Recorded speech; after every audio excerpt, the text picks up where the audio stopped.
Full disclosure, I am not a baseball enthusiast, but I, like many others, saw on social media the insane video of this crazed, some would say Karen, Phillies fan. After Harrison Bader sent a home run ball flying into the stands during Friday's game against the Marlins. One man emerging victorious, gifting the ball to his son who was celebrating a birthday. But watch as a woman storms over to them. His dad gets the ball for his kid. Nice family moment.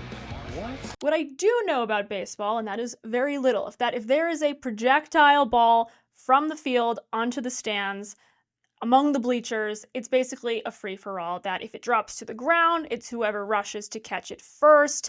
I don't think there's any like set rules about, if you saw it first or, oh, I called it first. I don't think that applies here. If you catch it, it's yours. That's an autonomous zone. Everybody needs to just stop. So from what I understand from the video is that this father caught this ball from the floor after it had already fallen and gave it to his son. Then this wacko woman, who unfortunately does look like a stereotypical HR manager. She does look like Karen, which I know is an epithet used against white women, let's be honest, but I mean, she fit the brand to a T. She rushes over and starts berating the two of them, screeching. I'm here to say that regardless of who touched the ball first, the social etiquette in our society should be that you give that ball to the child. I think that is the appropriate and proper thing to do, given that the child is much more junior to you.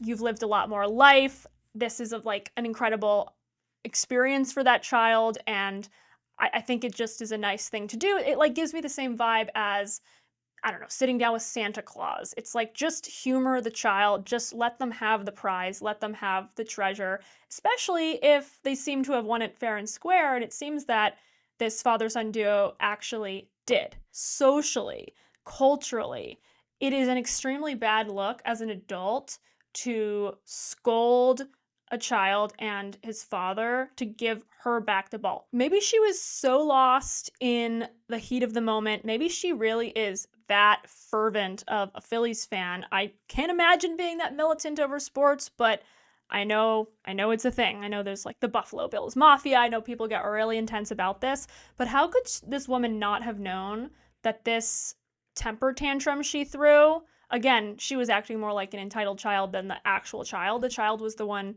showing the maturity in this case. How did she not know that this altercation would be broadcast to the entire world in like under 30 minutes? Not only is she going to be on the Jumbotron, but it's going to be on Twitter and it will go viral because unfortunately she fits the archetype of an HR lady reprimanding someone who did nothing wrong.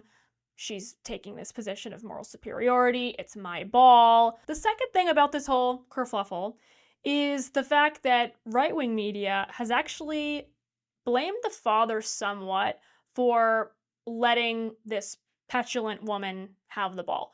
Basically, they say the father should have fought back, should have refused to give it back, should have maybe escalated the situation by throwing fighting words more. But in a subsequent interview, which let's watch. Just so I felt like super dad. I got the ball for him. I could walk back and I'm walking like this and I put it in his glove. And, every moment around my kids is a potential teaching moment. So I try to keep that mentality and I guess it shined through. So the father was trying to set a good example for his children. He was trying to show that, look, being the bigger person, being the adult means just not making a scene out of this. She's already made enough of a scene. It's not about justice. Clearly the justice here is for the son to have the ball. That's not going to happen. So being magnanimous is probably just the best bet. It's teaching humility to the child. It's teaching them, sometimes you're not going to get that gratification. And sometimes life is unfair because of Karens like her. That being said, the aggressive attitude that this woman had toward the father, getting in his face, just probably screaming while they're both like appalled. I mean, they physically kind of jumped back a little bit because they couldn't believe how assertive and unhinged she was. I think it shows how ingratiated feminism is in our culture, to the point where a lot of these women have, in my opinion, false confidence about how these interactions might go. They know essentially that they have the upper hand in society, that that man could not fight back in any meaningful way. And I mean both physically and verbally, because if he did, all hell would break loose. Because again, you're not supposed to, like men are not supposed to retaliate against women, even if women like this person are vicious to them. And so she knows that. She knows that she's untouchable. So she can act a fool and berate these people with no consequences. In the one sense, I get that this is not just a $2 baseball that she could pick up at the corner store. This was a unique token in that it was used in the Phillies game. It was used by the team that this woman clearly has an obsession for. It's kind of like in The Sandlot, where the kids wreck the Babe Ruth baseball and they're trying to replicate it by finding some other ball in the store and, kind of spoofing the signature. But it's just not the same thing. What? The Sultan of Swat! The King of Crash! The Colossus of Clout! The Colossus of Clout! Babe Ruth! The Great Bambino! There's something obviously very rare and valuable about a ball that's used by the players themselves. But I think this is also a display of how adults have been infantilized in America, so that they do have these sort of childlike fascinations with their hobbies. And I'm not saying that hobbies are wrong, but zooming out big picture, it's a sport. It's sport. People who are extremely up in arms about sports when they have a family, presumably have other serious obligations. Like, it's just bizarre, because there are things that are far greater and far more significant than sports. Maybe it's because I'm not a sports enthusiast, but I would apply this even to music.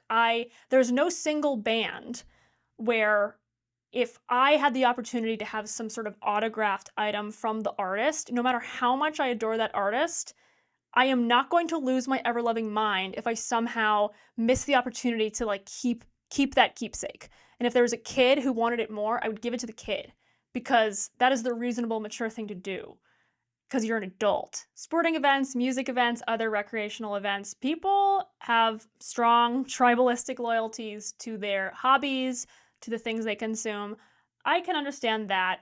Taylor Swift, for instance, just got engaged, and yeah, that totally broke the internet, because the Swifties are a powerful, powerful fan base. Some would say consumer group. They quite literally will stimulate the economy. If Taylor says jump, they say how high. The question is, if she gets married after a long romantic dating journey, will now her followers follow suit and take the cues and start committing in that serious way themselves? For more on that, click here.